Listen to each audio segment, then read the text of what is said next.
Hey, I'm Emma. I work from home as a web designer and life's been pretty good. My parents left me a decent inheritance, and I've been pretty stable financially. My best friend, Lily, is a bit of a character. She's all about astrology and is always reading star charts and horoscopes. I've never really bought into it, but she swears by it. One day, Lily comes over, all excited. "Emma, you have to see this," she says, waving some papers around. "What's got you so hyped?" I ask, rolling my eyes a bit. "I did your natal chart and found your perfect match. His name is Matt, and he's absolutely your soulmate," she says, eyes sparkling. I couldn't help but laugh. "Alright, fine. I'll meet him. But if he's a weirdo, you owe me a drink." "Deal," she grins, clapping her hands. So, Lily arranges a meetup.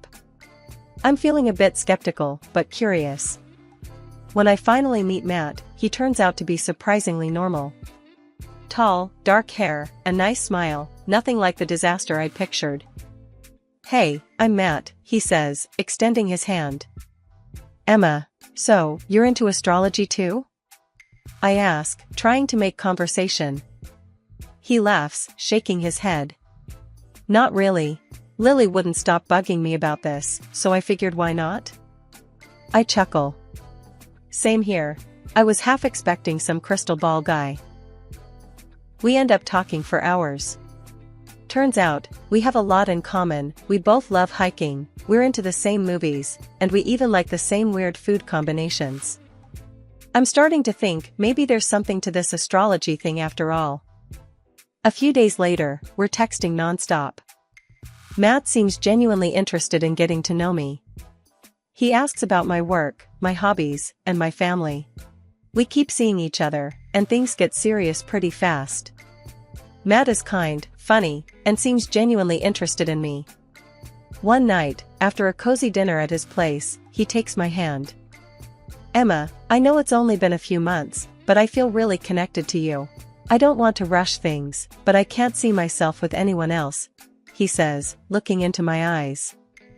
I feel a flutter in my chest. "I feel the same way, Matt. You're everything I didn't know I was looking for." A few weeks later, we're officially a couple. Lily is over the moon. "I told you the stars don't lie," she exclaims when I tell her. As time goes on, Matt and I get closer. We start talking about the future, and he brings up the idea of me moving in with him. It feels right, so I agree. We're happy, and for once, everything feels perfect. Matt had convinced me that investing my inheritance in our home was better than stocks. Life had been pretty smooth after I paid off his $200,000 mortgage. With the leftover money, I gave the house a facelift, new furniture, a fresh coat of paint, the works. We were settling in nicely. One afternoon, Matt's phone rang, and he answered it, looking concerned. "Mom? What's going on?" I could hear his mom's frantic voice on the other end, though I couldn't make out the words. Okay, calm down. We'll be there as soon as we can," Matt said, hanging up the phone. He turned to me, his face pale. "Dad's had a stroke. He's paralyzed on his left side. We need to go, Emma." We packed quickly and hit the road. The drive was tense, with Matt gripping the wheel, barely saying a word. When we arrived at his parents' house, the place was in chaos. Susan, his mom, was in tears, and her back was acting up.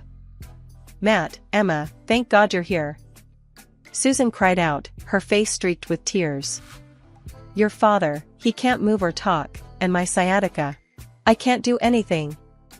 After a long, exhausting visit to the hospital, we got the details. George, Matt's dad, was in bad shape. He couldn't move his left side and couldn't speak. It was heartbreaking to see him like that. Back at the house, we needed a plan. "We should think about a care facility," I suggested.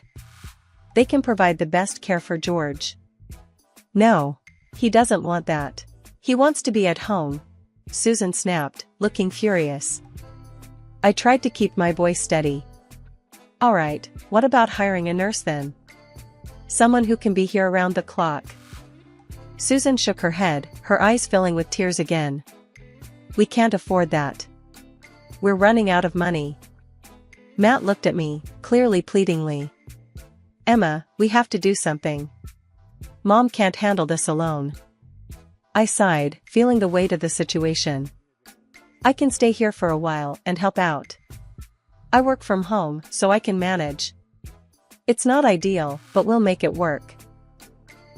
The next day, Matt and I set up a room for George downstairs, so he didn't have to deal with stairs. Susan was hovering, barking out instructions and complaints. This bed is too small. How is he supposed to be comfortable in this? She grumbled. It's what we have right now, Susan. We'll find something better soon, I said, my patience wearing thin. Finally, we got George settled in and comfortable. It was a relief to see him resting, even though he couldn't express it. The next morning, Matt had to head back to our city for work. Once Matt left, reality hit hard. But I was determined to help George recover and support the family, no matter how hard it got. Living with Matt's parents was a real grind. Susan's sciatica had her stuck in her chair, leaving me to take care of George and the whole house. She didn't lift a finger and always had something to complain about. Nothing I did seemed good enough for her. Emma, this soup is too salty, Susan grumbled one evening as I served dinner. It's the same recipe I always use, Susan, I replied, trying to keep my cool. Doesn't look like it. And you're always on that computer.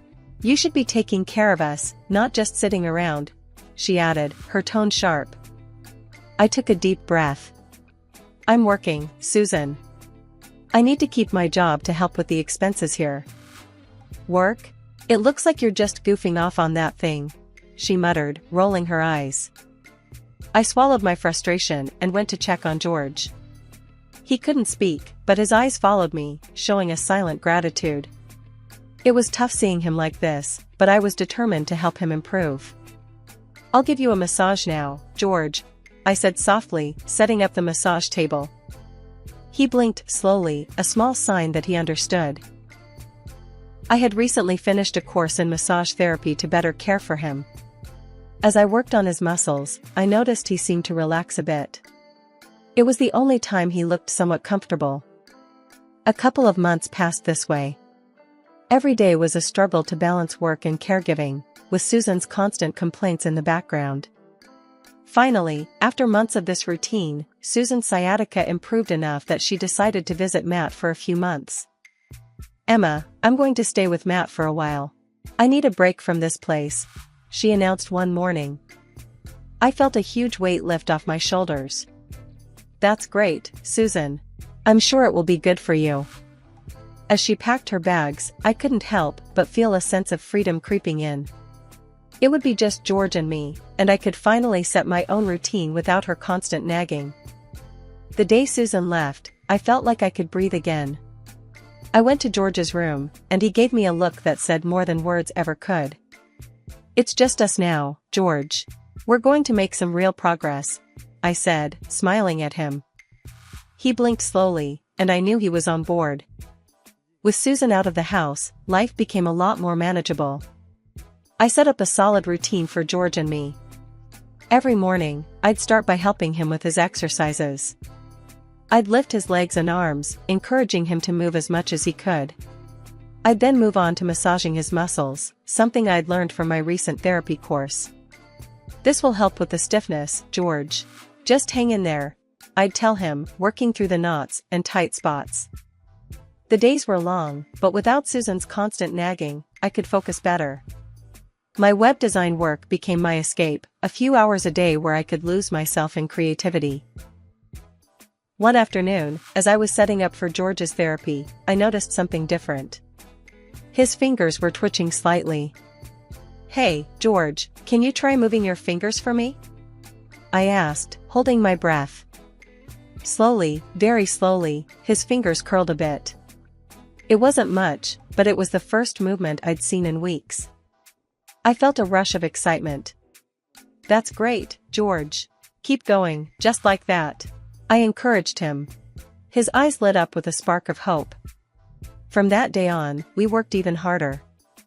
Every little twitch, every small movement was a victory. I started incorporating more exercises, pushing George to do a bit more each day. The weeks passed, and George's improvement was steady. One day, as I was helping him stand, he managed to take a step with some support. "Look at you, George. You're walking," I exclaimed, almost jumping with joy. Our daily routines became more rigorous. We'd walk a few steps every day, and George's confidence grew with each one. His strength was returning, slowly but surely. One evening, after a particularly good session, I decided to sit down and have a chat with him.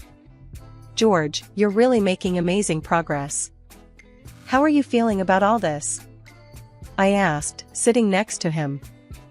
He took a deep breath and managed to say, "Better, thanks, Emma." Hearing him speak, even if just a few words, was like music to my ears. "You're welcome, George. We're a team, and we're going to get through this together," I replied, feeling a lump in my throat. As the months rolled on, George continued to improve. He was now able to move around the room with some assistance, and could feed himself with a bit of help. Our bond grew stronger through this journey. We shared more conversations, even if they were simple and slow. "George, you're really a fighter. I'm so proud of you," I said one morning as we sat in the garden, enjoying the fresh air. "Couldn't do it without you," he replied, his words clearer than before. We both sat there, enjoying the moment.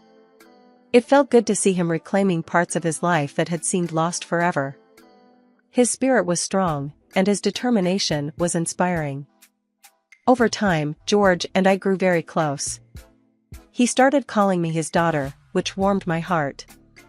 One day, we were sitting in the garden, enjoying the sunshine, when I decided to ask something that had been on my mind. "George, why didn't you want to go to a nursing home when you got sick?"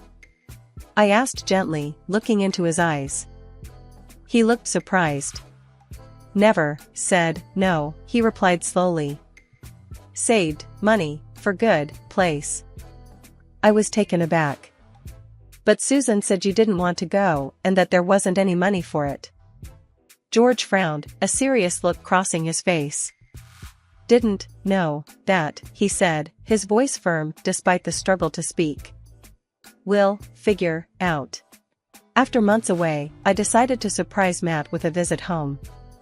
I was excited, thinking about how happy he'd be to see me. I packed my bags, said a quick goodbye to George, and hit the road. The drive felt longer than usual, my mind racing with thoughts of reuniting with Matt. When I finally pulled into our driveway, it was already dark. I grabbed my bags and walked up to the front door, but something felt off. My key didn't fit the lock. Confused, I tried again, but it was no use. I rang the doorbell, hoping Matt would answer, and this would all make sense. A woman I didn't recognize opened the door. "Can I help you?" she asked, looking puzzled. "I'm Emma, Matt's wife. This is my house. Who are you?" I replied, feeling a knot forming in my stomach. "I'm Karen. This house was sold a couple of months ago. I'm just here to keep an eye on it," she shot back. My mind went blank for a second. "Sold? That's impossible. This is my home." "I'm sorry, but it's not anymore," she said, looking genuinely sorry. I fumbled for my phone, my hands trembling. I dialed Matt's number, my heart racing. He answered on the third ring. "Hey, Emma. What's up?" he said, his voice sounding oddly calm. "Matt, I'm at our house, and some woman says it's been sold." "What the hell is going on?" I demanded, my voice shaking. He sighed, a cold edge in his voice. "Yeah, I sold the house. I bought a new one for Mom and me." "What? You sold our house without telling me? Where am I supposed to go?" I shouted, feeling a mix of anger and confusion. "There's no place for you in the new house, Emma. I sent the divorce papers. Didn't you get them?" he replied, his tone icy. I felt like the ground was falling away beneath me. "Divorce papers? Are you serious, Matt? I paid off your damn mortgage. How could you do this to me? He laughed, a cruel sound. You can't prove any of that. The house was in my name. It's over, Emma. Move on. Tears stung my eyes as I tried to process his words. What about your father? Who's taking care of him? Dad? He's not my problem anymore. Mom and I don't need him dragging us down. If you want to play nurse, take him. I don't care, Matt said coldly, hanging up the phone. I stood in the parking lot of what used to be my home, the darkness surrounding me, feeling utterly lost. My conversation with Matt had left me dumbfounded. I couldn't believe he had sold our house, abandoned his father, and sent me divorce papers without a second thought. My phone buzzed, jolting me out of my daze. It was George. Emma, come back. Need to talk, George said, his voice weak but urgent. I'm coming, George. I'll be there soon, I replied, my voice shaking. I got into my car and drove through the night, my mind a whirlwind of anger, sadness, and confusion. By the time I reached George's place, it was early morning. Exhausted, I walked through the door and saw George waiting for me, his eyes filled with concern. George, I don't know what to do, I stammered, feeling the tears welling up. I couldn't hold it in any longer and burst into tears right on his shoulder. He led me to the living room and helped me sit down. Tell me, what happened? He said, looking at me with those kind eyes. I took a deep breath, trying to steady myself. Matt sold the house, George. He said there's no place for me and that he doesn't care about you either. He sent me divorce papers. George's face hardened, a rare show of anger. I knew they were up to no good. What do you mean, George? I asked, wiping my tears. After my stroke, couldn't speak, they talked, in front of me. He began, his voice trembling with the effort. What did they say? I asked, feeling a chill run down my spine. They planned everything. Told me they'd get your money, sell house, kick you out, George said, his eyes filled with pain. I stared at him in horror. They actually said that? How could they be so cruel? Thought I couldn't understand. But I did, he continued, his voice getting stronger. They also wanted to get rid of me. Sell my house. Tears streamed down my face as I listened. I can't believe they'd do this to their own family. George took a deep breath. I've taken care of everything. What do you mean? I asked, looking at him, confused. He reached into his pocket and pulled out a set of keys, handing them to me. I bought Matt's house. It's yours now. I looked at the keys, then back at George, feeling a wave of emotion. You did this for me? Why? Because you deserve it. You paid for it. Not them, he said firmly. I burst into tears again, but this time they were tears of happiness and relief. Thank you, George. I don't know what to say. As I sat there, holding the keys to my new home, I felt a mix of gratitude and determination. George had given me a second chance, and I was not going to let Matt and Susan's betrayal break me. We were going to fight back, and we were going to win. Together. The next day, George decided it was time to make things official.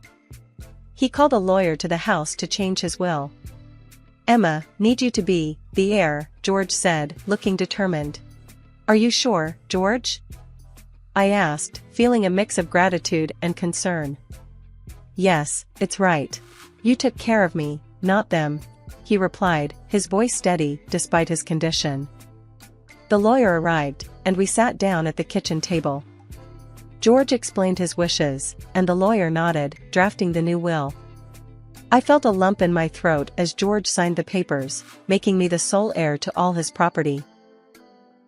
A few days later, I met with Jack again, bringing all the documents and evidence we had gathered. Jack was impressed with the thoroughness of our preparation. Emma, this is solid. We've got everything we need to go after Matt and Susan, he said confidently. I'm ready to fight, Jack. Let's get that $200,000 back, I replied, feeling a surge of determination. Jack filed the lawsuit, demanding the return of my money. We also provided evidence from the bank, with witnesses confirming the transfer of funds. It was a strong case, and I felt hopeful about our chances. A few days later, there was a knock on my door. I opened it to find Matt and Susan standing there, looking desperate. "Emma, we need to talk," Matt said, his voice shaky. I crossed my arms, glaring at them. "What do you want?" "Please, Emma, we're sorry. We didn't mean for things to go this far," Susan said, her voice trembling. "Sorry? You two planned this from the start. You lied, stole my money, and tried to kick me out," I shot back, feeling my anger rise. "Emma, please, let's work something out. We don't want to go to court," Matt pleaded, his face pale.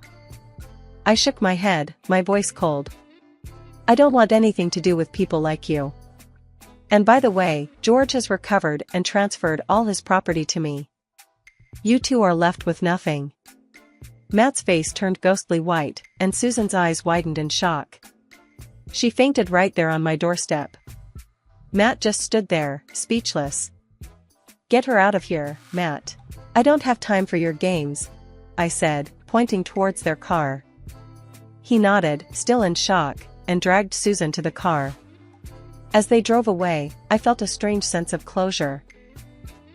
A few weeks later, the court ruled in my favor. I was awarded the $200,000, and the divorce was finalized. It was a long, hard battle, but I had won. I drove back to George's house, feeling lighter than I had in months. As I walked in, George looked up, his eyes full of curiosity. "How did it go?" "We won, George. I got the money back, and the divorce is final," I said, tears of joy streaming down my face. We sat together in the living room, the weight of the past months lifting off our shoulders. It was the beginning of a new chapter, one where we could finally find peace and happiness. Life had settled into a peaceful routine after all the chaos. I lived in my own house now, and George was a regular part of my life, like the father who passed away early and whom I hardly remember.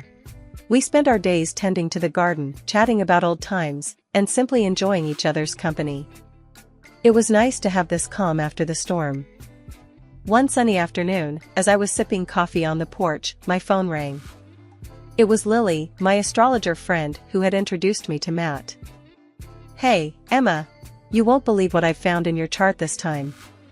Lily's voice was bubbling with excitement. I chuckled, already guessing where this was headed. "Oh boy, what is it now, Lily?" "You've got a new love coming your way. He's perfect for you, even better than the last one. The stars don't lie," she said, practically squealing with joy. I burst out laughing, shaking my head. "Lily, after everything that happened, I think I've had my fill of horoscope-based romances. But Emma, this one is different. The alignment is just right. You've got to trust me on this," she insisted. "Lily, I appreciate it, but I'm focusing on myself for now. If Mr. Perfect is out there, he'll find me without the stars' help," I replied, feeling more amused than annoyed. After hanging up, I couldn't help but laugh at the whole conversation. Despite everything, Lily's enthusiasm was infectious. But I knew I was in no rush to jump into anything new. I was content with my life as it was. George wheeled himself onto the porch, looking curious. "Who was that?" "Lily. She's trying to set me up with another perfect match from the stars," I said, rolling my eyes playfully. George chuckled, his eyes twinkling. "Stars didn't work so well last time." "Exactly. I told her I'm done with horoscope dates. I've got enough on my plate without adding a new guy into the mix," I replied, grinning. "You'll find someone when the time's right," George said, giving me a knowing look. I looked out at our garden, feeling a deep sense of contentment. The flowers were blooming, and the vegetables were coming along nicely. It was a little paradise we had created together. "You know, George, this is all I need right now. A simple life, good company, and a bit of sunshine," I said, taking a deep breath of the fresh air. "Perfect life," he agreed, smiling. A few days later, I got another call from Lily, but this time it was just to chat. No horoscope predictions, no matchmaking, just catching up like old friends. It felt good to keep things light and easy. One evening, as I was watering the garden, I thought about what the future might hold. I knew that someday, I'd meet someone who would appreciate me for who I am, without needing the stars to tell us we were meant to be.